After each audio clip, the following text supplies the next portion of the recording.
Hey guys, this is Chris from Empire Bricks and welcome to another LEGO Star Wars pre-review.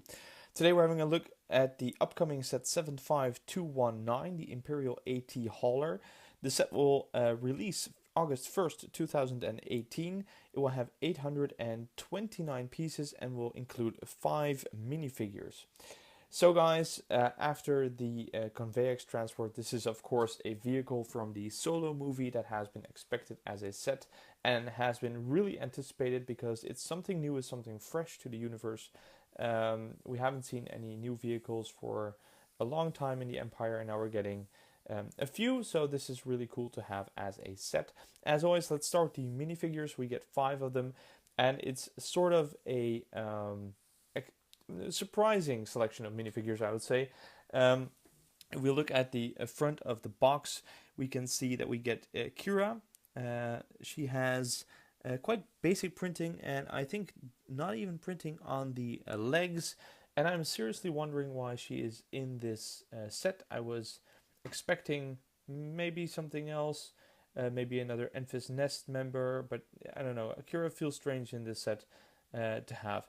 Another one is Val, and now this is really cool. I think she'll be exclusive to the set, and it's really nice that she gets a minifigure for her character. So that's really cool. She has the Afro hairpiece, which is, I think, slightly too large for what I would think it should be, but I understand LEGO has nothing else. She has printing on her legs and torso. Really hard to see the exact details, but that's okay. Then number 3 and 4 are Dryden's guards. Now we have seen them in the Solo movie. We didn't see them really often or very clearly, but apparently it's a new species that we are getting. So that is really awesome. We get 2. They look to be identical and have relatively basic printing on both legs and torso, and of course a new mold for the head. And the 5th figure, which is personally the one that I think is the coolest of this set, is Ryo Durant. Now this is a figure from Solo that I particularly like. I was wondering if we were getting it as a figure, and here it is. And this is something special because if we have a very good look at his arms, the arm piece seems to be made out of what I think is a double arm. So if you, I think it's 2 arm pieces that sort of are molded together and form one single arm piece together. So he has 4 arms, so that's really cool. He has the shorter legs and a special mold for the head, but it's pretty hard to see because there's a visor piece in front. All of them come with different blasters and stuff like that, so nothing special in the weapons department. So those are the minifigures. Let's have a closer look at the actual set. Here's a better picture of the thing. Now, first thing that you can notice, of course, is that it is white, and we have seen this with, for example, the Millennium Falcon. Because it was newer, it had to be white because the original one was already light bluish gray. So to make it any newer and shinier, it had to be white. I think for this set, this is simply a mistake. Yes, this is probably a new AT hauler. It's shiny and everything, but I still think it should have been light bluish gray.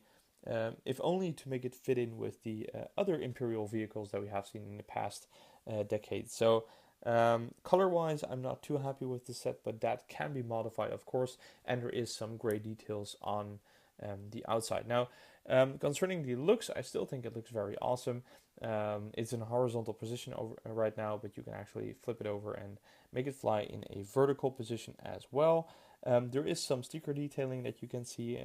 Seems to be some exhausts or engine pieces, and there is, of course, a cargo element that you can carry, which has some sticker detailings as well, and it seems to be some weapons that you can put inside of the vehicle.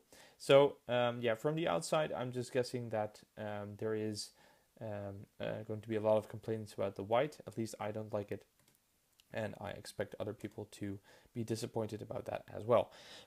Taking a look at another image of the box, we can actually see the ship in a vertical position, standing, and you can see that the hauler mechanism that actually carries stuff kind of flips over. Makes me think of the shuttles that we have seen, especially Kylo Ren shuttle, which has you know, this vertical position as well. Kind of looks like a shuttle right now. So underneath we can see kind of the balcony piece where we have seen Han and Chewie in the movie. It's a little bit small, and here again it's all brown detailing. I'm not sure. I would say that, you know, dark bluish gray would have been better, but maybe it would have been too gray. Again, the color scheme seems just not right to me, but that might just be me. Now, if we look at functionality, there's a few things that we can do with this set. But actually, because the wings itself are a functionality, there's nothing that you can put inside of the wings. So starting with the image that you can see, it can pick up the container. That is pretty obvious, I guess, nothing too hard. Then there's a picture of the container that has the weapons pack inside of it. You can shoot studs from the sides of the cockpit. The cockpit can open. There is very little detail to see, but there is at least room for one person. But because of its shape, I think that's about it. There isn't too much detail inside. And we don't get any more pictures of the inside, so that's kind of a bummer, and I'm hoping that there is something in the back, because this will be a very simple set. Now, it can also pick up one of the transports from the conveyor set, which you can see in the upper right corner of the box. So that's really cool. That is something that they have really thought about, to combine those two sets together.